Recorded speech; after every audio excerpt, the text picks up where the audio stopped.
بسم اللہ الرحمن الرحیم۔ السلام علیکم ورحمۃ اللہ وبرکاتہ۔ آن لائن ٹیچر کی جانب سے خوش آمدید۔ حضرت خواجہ حسن بصری رحمۃ اللہ علیہ نے حکایت بیان کی کہ بنی اسرائیل میں ایک عزت فروش ملکہ نامی عورت تھی جس کے حصے میں حسن کا تہائی حصہ آیا تھا۔ اپنے پاس آنے کے لیے لوگوں سے کم از کم 100 دینار وصول کرتی تھی۔ ایک عابد نے اس کو دیکھا اور اس پر فریفتہ ہو گیا، چنانچہ کس طرح محنت مزدوری کر کے 100 دینار جمع کیے اور اس کے پاس آ گیا۔ اس عورت کے پاس سونے کا ایک تخت تھا جس پر وہ بیٹھتی تھی۔ عابد نے کہا، مجھے تیرا حسن پسند آ گیا تھا، اس لیے میں نے بڑی محنت سے 100 دینار اکٹھے کیے اور یہاں آیا ہوں۔ فاحشہ عورت عابد کو بھی اپنے ساتھ تخت زریں پر بٹھایا۔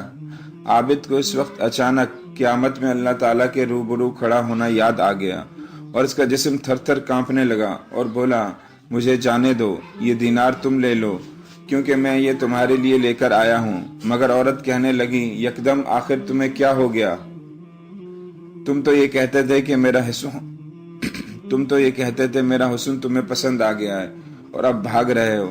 عابد کہنے لگا، تمہارے تخت پر بیٹھنے سے مجھے قیامت کا منظر یاد آ گیا اور میں قیامت کے دن اللہ تعالیٰ کے حضور کھڑے ہونے سے ڈر گیا ہوں، تو اب میرے لیے تم کوئی پسندیدہ نہیں رہی، یعنی میری سوچ بدل گئی۔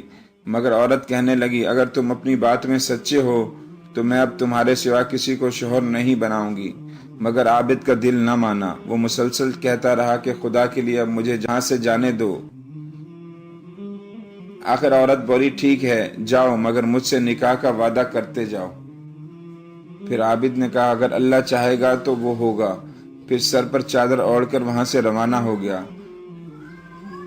عورت نے بھی اپنی بدکرداری اور عزت فروشی سے توبہ کی، اس کی تلاش میں چل نکلی۔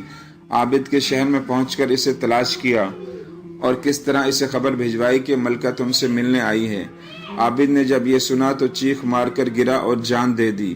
عابد کی موت کے بعد ملکہ بہت مایوس ہوئی، پوچھا اس کا کوئی قرابت دار ہے؟ لوگوں نے بتایا کہ اس عابد کا ایک بھائی ہے، وہ بھی فقیر ہے۔ ملکہ نے عابد کی محبت میں اس کے بھائی سے نکاح کیا، جس سے اس کے 7 بیٹے پیدا ہوئے اور سب کے سب نیک اور صالح پرہیزگار ہوئے۔ حضرت خواجہ حسن بصری رحمۃ اللہ علیہ نے اس حکایت سے یہ بات اخذ کی کہ جو شخص رزق حلال کمائے گا اللہ تعالیٰ اسے برائیوں سے محفوظ رکھے گا۔ بے شک